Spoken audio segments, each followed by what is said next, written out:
Il n'est plus une promesse. Il est titulaire au FC Barcelone, décisif en Ligue des Champions et déjà une star de la nouvelle génération. Et tout cela à seulement 17 ans. Il n'est même pas encore assez vieux pour conduire, mais il sème déjà le chaos dans les défenses adverses. Il donne le tempo, il passe en douceur, en finesse, avec précision. Lamine ne réfléchit pas, il accélère. Il avance avec adresse, avec un geste technique naturel, avec la confiance de quelqu'un qui sait que le défenseur viendra et restera derrière lui. En 2024 à 2025, il n'a pas fait un bond, il a fait un pas ferme, sûr, assumé, avec des buts dans les classicos, des performances brillantes en Ligue des Champions et des numéros dignes des plus grands. Yamal vit la saison qui change tout, celle où l'enfant prodige laisse place à l'homme. Ce garçon fait déjà partie des meilleurs. Il ne joue pas comme une révélation, il joue comme un patron. Au Camp Nou, au Bernabéu ou ailleurs, il ne ressent ni le poids ni la pression. Ce qu'il fait en 2024-2025, c'est absurde. C'est de l'art, c'est de l'impact.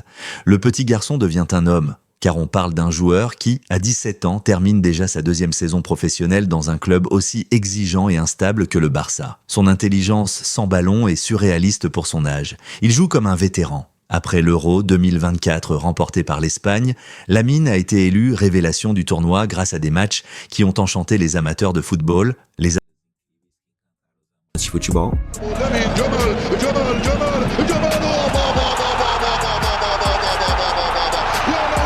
L'attente pour la saison 2024-2025 au Barça était élevée, mais accompagnée de doutes et de pression. Barcelone sortait d'une saison sans titre et d'un changement de capitaine. Avec l'arrivée de Hansi Flick, tout a changé. Le technicien allemand voulait créer un miracle malgré la crise financière du club. Mais une chose était claire, Lamine Yamal n'était plus un espoir. C'était une réalité. Dès les premières journées de Liga, il a montré que cette saison serait différente. Plus fort physiquement, plus mature dans ses décisions, toujours aussi venimeux dans ses dribbles.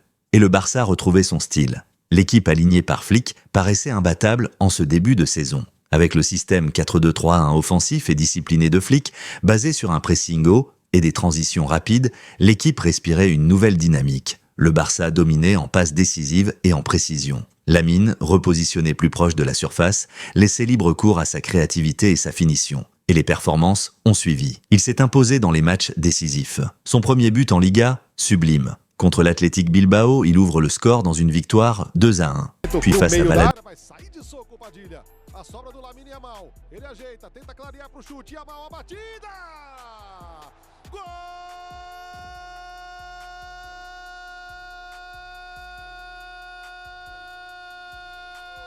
É do Barça! Valladolid, c'est un récital. 7-0, 2 passes décisives et des dribbles à couper le souffle. Contre Gérone, un doublé. Victoire 4-1. Homme du match, en 12 matchs, le Barça n'avait connu qu'une seule défaite. Mais une blessure à la cheville a temporairement freiné Yamal. Avant cela, il y a eu le dernier Clasico de 2024 au Santiago Bernabéu. Le Barça menait déjà 2-0 et des supporters l'insultaient lors d'un corner. Il a répondu de la meilleure des façons, un but magnifique et une célébration provocante. Score final, 4-0. Une humiliation totale pour le Real. Il a ensuite commencé à maîtriser une passe dévastatrice. La Tribella, un extérieur du pied à 3 doigts, plein d'effets, il a distribué des passes décisives incroyables. Malgré une série de 4 matchs, sans victoire en Liga, 2 nuls, 2 défaites, les supporters restaient confiants. Et ils avaient raison. Début 2025, le Barça décroche la Supercoupe d'Espagne. Victoire 2-0 contre Bilbao, puis finale contre le Real Madrid. Mbappé d'un côté, Lamine de l'autre, un choc attendu. Mais une seule équipe a brillé. Barcelone, score final, 5-2, Lamine a marqué, brillé, dominé. Le moment fort, Ligue des Champions. Dès la phase de groupe, Lamine marque 2 fois, délivre 3 passes décisives. Le Barça ne perd qu'un match.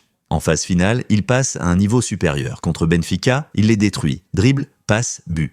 Puis face au Borussia Dortmund, il devient le plus jeune joueur à marquer dans un match à élimination directe avec le Barça depuis Messi. En demi-finale contre l'Inter Milan, il illumine la rencontre. Le Barça est mené 2-0, mais Yamal marque un but somptueux. Match aller, 3-3, retour, défaite 4-3 après prolongation, élimination cruelle. Mais Yamal, lui, a été le meilleur sur les 2 matchs. 5 buts, 3 passes, en 13 matchs. Plus de 100 dribbles. Il a porté le Barça. En Copa del Rey, même chose, il brille dès les 8e contre le Betis, 5-1, avec un but, 2 passes et des dribbles magiques. Contre Valence, 5-0, puis l'Atlético Madrid, il est décisif. En finale contre le Real, il se teint les cheveux en blond façon Super Saiyan, clin d'œil à Neymar. Il ne marque pas mais offre 2 passes décisives. Victoire 3-2, nouveau trophée. En Liga, le Barça décroche son 28e titre, le deuxième pour Yamal. Le sacre arrive à 2 journées de la fin après 2 matchs de folie. Contre le Real, mené 2-0 par 2 buts de Mbappé, les Catalans reviennent et gagnent 4-3. Yamal marque encore, match suivant contre l'Espagnol. Victoire 2-0 avec un but et une passe de Lamine. 53 matchs, 17 buts, 25 passes décisives. Il n'a pas marché comme une promesse, il a couru comme une star. À 17 ans, il a joué comme un vétéran, il a décidé de Clasicos, briller en Ligue des Champions, en Coupe, fait taire des stades entiers. Sa saison 2024-2025 n'a pas été bonne. Elle a été légendaire. Des buts, des passes, des records, des trophées. Une maturité inexplicable. Il jouait détendu, léger, avec ce pas si détendu. Lamine Yamal. Alors, que penses-tu de la saison de Lamine Yamal? Dis-le-moi en commentaire. Si tu as aimé, pense à liker et à t'abonner à la chaîne. Un grand merci et à très vite pour une nouvelle vidéo.